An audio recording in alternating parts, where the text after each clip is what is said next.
হ্যাঁ, প্রথমত সাবরুম বিধানসভা কেন্দ্রের সমস্ত ভোটারদের নির্বাচক মণ্ডলীকে আমি অভিনন্দন জানাবো। শুধু যারা আমাকে ভোট দিয়েছেন তারা নন, অন্যদেরকেও।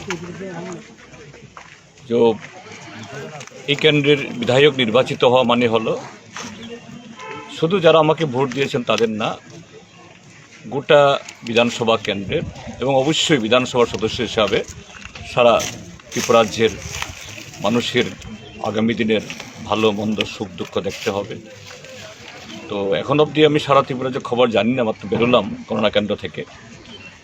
এটা সবটা জেনে বাকি মন্তব্য করব।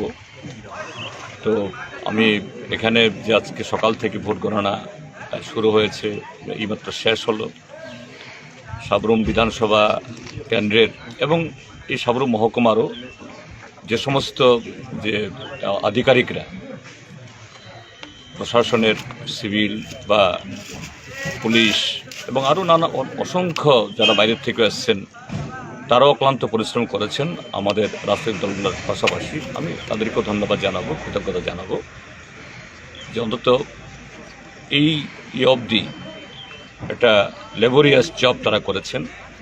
এখন নির্বাচনোত্তর পরিস্থিতিতেও তাদের দায়িত্ব থাকবে, সেটাও যে শান্তি সম্প্রীতি বজায় রাখার জন্য, এবং মানুষ চান যে গণতন্ত্র শক্তিশালীভাবে কাজ করুক, মানুষ কথা বলার অধিকার পাক, এটা যেন প্রশাসন সেভাবেই আগামী দিন ভূমিকা নেন।